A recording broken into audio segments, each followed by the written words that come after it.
नमस्कार, स्वागत है आपका साधना प्लस न्यूज में। आपके साथ मैं हूं सोनाली ठाकुर। हिमाचल प्रदेश की बुलेटिन की शुरुआत करते हैं। हिमाचल प्रदेश कांग्रेस के कार्यकारिणी अध्यक्ष पवन काजल समेत 2 विधायक बुधवार को बीजेपी का दामन थाम सकते हैं। वहीं विश्वस्त सूत्रों ने बताया है कि मंगलवार देर रात दोनों नेता दिल्ली पहुंच गए हैं और आज दोनों नेता दिल्ली बीजेपी मुख्यालय में बीजेपी में शामिल होने जा रहे हैं। साथ ही इससे पहले प्रदेश के मुख्यमंत्री जयराम ठाकुर, प्रदेश बीजेपी अध्यक्ष सुरेश कश्यप भी दिल्ली पहुंच गए हैं। दोनों विधायक बुधवार को बीजेपी की सदस्यता ग्रहण करेंगे। पवन काजल कांगड़ा से विधायक है, जबकि लखविंदर राणा नालागढ़ से कांग्रेस के विधायक है। इन दोनों के अलावा हमीरपुर जिला के एक अन्य बड़े कांग्रेस नेता भी बीजेपी में शामिल हो सकते हैं।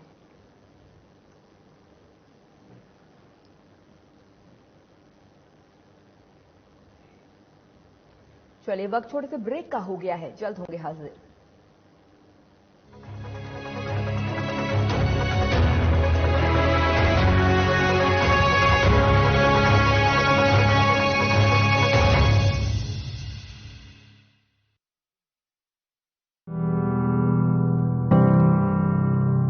डबल इंजन की सरकार ने काम किया है। पहले खाना बनाने के लिए लकड़ी के इंतजाम में हमारी बहनों का बहुत समय बीत जाता था। आज घर घर गैस सिलेंडर पहुंचा है।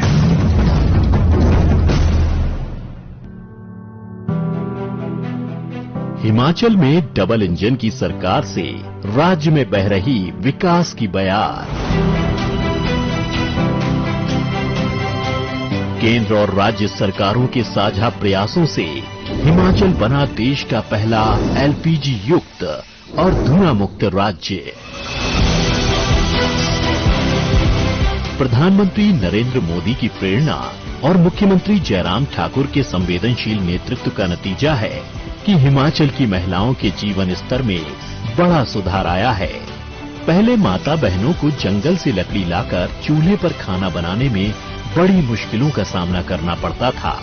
चूल्हे का धुआं कई बीमारियों का कारण बनता था, लेकिन अब हिमाचल में हर घर की रसोई उज्ज्वला और मुख्यमंत्री गृहिणी योजना से जगमग है। सर, एक तो लकड़ियां नहीं मिलती हमारे यहाँ, दूर से लकड़ी लानी पड़ती थी, जैसे चूल्हा जलाना पड़ता जिसमें धुआं बहुत ज्यादा उठता है, जिससे कि हमें सांस लेने में भी दिक्कत होती है। मुख्यमंत्री गृहिणी योजना कहते जो स्कीम चलाई हुई है, इससे महिलाओं को बहुत उनकी बीमारियों से भी दूर रही है और खाना बनाने में भी उन्हें बहुत सहायता मिली है। राज्य के धुआं मुक्त होने से महिलाओं को स्वास्थ्य पर धुएं के विपरीत प्रभाव से मुक्ति मिली है। राज्य में जब प्रधानमंत्री उज्ज्वला शुरू हुई थी, तब कुछ परिवार इस योजना के दायरे में नहीं आए थे। ऐसे ही परिवारों को राहत देने के लिए जयराम सरकार ने 26 मई 2018 को मुख्यमंत्री गृहिणी सुविधा योजना शुरू की थी। इन योजनाओं के तहत जिन परिवारों के पास गैस कनेक्शन नहीं थे, उन्हें एलपीजी कनेक्शन निःशुल्क मुहैया कराए जा रहे हैं। मुख्यमंत्री गृहिणी योजना, इससे हमें बहुत फायदा हुआ है। पहले जो है हम सर हीटर पे खाना बनाते थे, तो उससे बिजली का बिल बहुत ज्यादा आता था। इससे हमारे जीवन में बहुत ज्यादा बदलाव आया है, जैसे कि हम आसानी से खाना बना सकते हैं। हम मुख्यमंत्री जी का बहुत बहुत धन्यवाद करते हैं, जिन्होंने की महिलाओं के बारे में इतना कुछ सोचा। देवभूमि को धुआं मुक्त बनाने के लिए केंद्र और राज्य सरकार की ओर से 151 करोड़ रुपए से अधिक की धनराशि खर्च की गई है। इनमें केंद्र सरकार की ओर से उज्ज्वला योजना के तहत 28.15 करोड़ रुपए की लागत से हिमाचल में 1,38,000 निःशुल्क घरेलू कनेक्शन दिए गए। वहीं राज्य सरकार ने करीब 129 करोड़ रुपए खर्च करके 3,32,000 परिवारों को निःशुल्क गैस कनेक्शन मुहैया कराए हैं। सरकार ने वर्ष 2021-22 में ही 17,919 से अधिक घरेलू गैस कनेक्शन दिए हैं। इन दोनों योजनाओं के तहत राज्य में 4,70,000 परिवारों को निःशुल्क रसोई गैस कनेक्शन जारी किए गए हैं। राज्य की ज्यादा से ज्यादा माताएं और बहनें इस सुविधा का लाभ उठाएं, इसके लिए ये दोनों योजनाएं 2022-23 में भी जारी रहेंगी। माताओं बहनों के चेहरों पर है मुस्कुराहट। गृहिणी सुविधा योजना खुशी लेकर आई है। हिमाचल बना देश का पहला धुआं मुक्त प्रदेश। जन सहयोग से हमने यह मंजिल पाई है।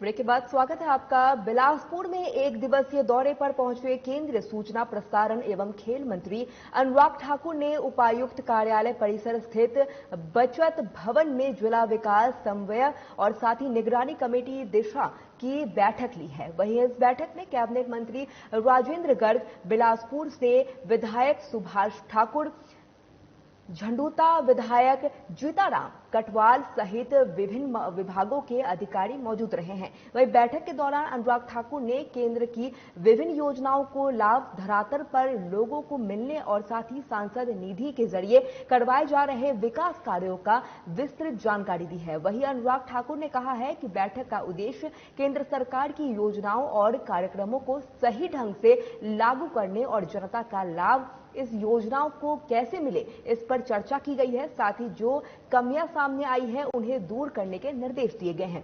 साथ ही सही आपको बता दें कि अनुराग ठाकुर ने पूर्व प्रधानमंत्री अटल बिहारी वाजपेयी की पुण्यतिथि पर उन्हें नमन करते हुए उनके द्वारा करवाए गए विकास कार्यों सहित कारगिल युद्ध के दौरान सेना के साथ खड़े रहने और गांव-गांव को सड़कों से जोड़ने की बात कही है। बड़े अच्छे समन्वय के साथ ये बैठक रही और जिला बिलासपुर में उन अलग अलग कार्यक्रमों और पॉलिसीज का इम्प्लीमेंटेशन अच्छा हो।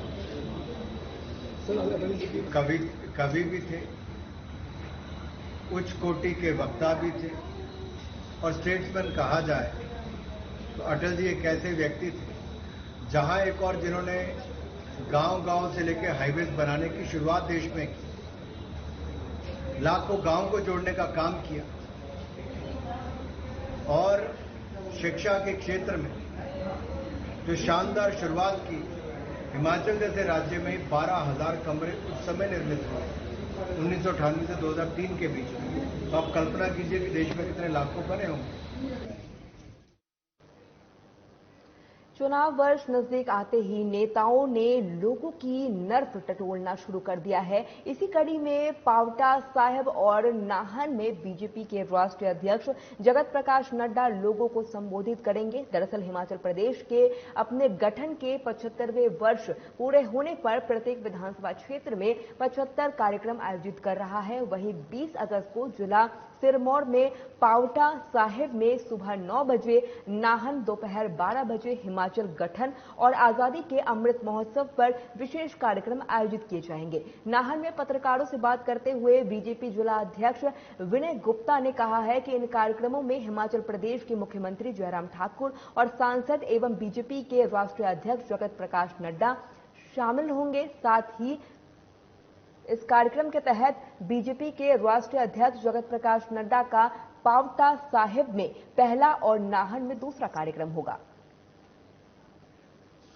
बता दें आपको कि जेपी नड्डा पहुंचने वाले हैं और इस दौरान हिमाचल प्रदेश अपने गठन के 75वें वर्ष पूरे होने पर प्रत्येक विधानसभा में 75 कार्यक्रम का आयोजन करेगा, जिसमें जेपी नड्डा पहुंचेंगे। और इसमें आपको बता दें कि सिरमौर के पावटा साहिब में सुबह 9 बजे, नाहन में दोपहर 12 बजे और हिमाचल गठन साथ ही आजादी के अमृत महोत्सव पर विशेष कार्यक्रम का आयोजन किया जाएगा, जहां पर विशेष अतिथि के रूप में जेपी नड्डा पहुंचेंगे और इस दौरान वे पत्रकारों से भी बात करेंगे। और इस दौरान आपको बता दें कि जो पहला कार्यक्रम है वो पाटवा साहिब में होगा और दूसरा कार्यक्रम नाहन में आयोजित किया जाएगा। बता दें आपको कि इस दौरान हिमाचल प्रदेश के अपने गठन के 75 वर्ष पूरे होने पर 75 कार्यक्रम का आयोजित करेगी, जहां पर जेपी नड्डा पहुंचेंगे मुख्य अतिथि के रूप में। और इस दौरान 20 अगस्त को जिला सिरमौर के पावटा साहिब में सुबह 9 बजे, नाहन में दोपहर 12 बजे और साथ ही इस दौरान आजादी के अमृत महोत्सव पर विशेष कार्यक्रम का आयोजन किया जाएगा। 20 अगस्त को भारत के बहुत ही महान नेता, हिमाचल प्रदेश के गौरव भारतीय जनता पार्टी के राष्ट्रीय अध्यक्ष श्रीमान जगत प्रकाश नड्डा जी आजादी के अमृत महोत्सव के कार्यक्रम के तहत और हिमाचल प्रदेश के 75वें साल के कार्यक्रम के तहत जिला सिरमौर में आ रहे हैं। सवेरे 9 बजे पांवटा साहब में आएंगे और एमसी ग्राउंड में एक भारी जनसभा को संबोधित करेंगे। उसके पश्चात नाहन चौगान में 12 बजे आएंगे और एक अपार जनसभा को नाहन में संबोधित करेंगे। इस अमृत महोत्सव और हिमाचल के 75 साल पूरे होने पर हिमाचल तब और हिमाचल अब विकास में हिमाचल ने किस प्रकार से छलांग लगाई है, उसके दृष्टिगत जो कार्यक्रम हिमाचल प्रदेश की सरकार 75 कार्यक्रम हिमाचल प्रदेश में कर रही है, उसके तहत बहुत बड़ी प्रदर्शनियां उसको दर्शाने के लिए चौगान में लगाई जाएंगी। 39 साल पुराने भूमि अधिग्रहण की अधिसूचना को लेकर विधानसभा बैजनाथ के तहत आने वाले गांव क्यूर में 100 परिवारों में प्रदेश सरकार और प्रशासन के खिलाफ भारी रोष पैदा हो गया है। गांव के लोगों का कहना है कि यह भूमि अधिग्रहण तिब्बतियन कॉलोनी क्यूरी की ओर से सड़क बनाने के बारे में थी। वही नोटिफिकेशन के माध्यम से भूमि अधिग्रहण किया जाना प्रस्तावित है। उन्होंने कहा है कि नोटिफिकेशन सेक्शन 4 लेड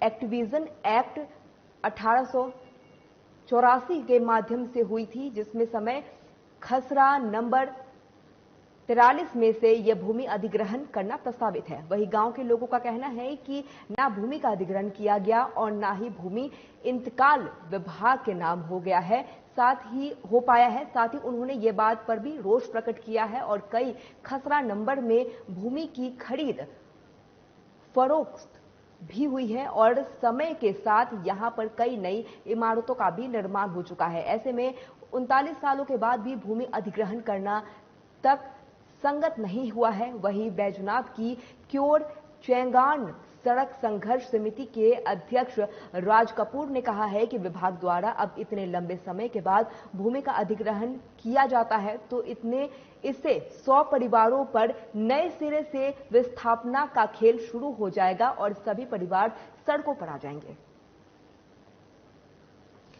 बता दें आपको कि 39 साल पुरानी भूमि अधिग्रहण की अधिसूचना को लेकर लोगों ने रोष व्यक्त किया है। वहीं बैजनाथ के तहत आने वाले गांव क्योर के 100 परिवारों ने प्रदेश सरकार और प्रशासन के खिलाफ अपना रोष व्यक्त किया है।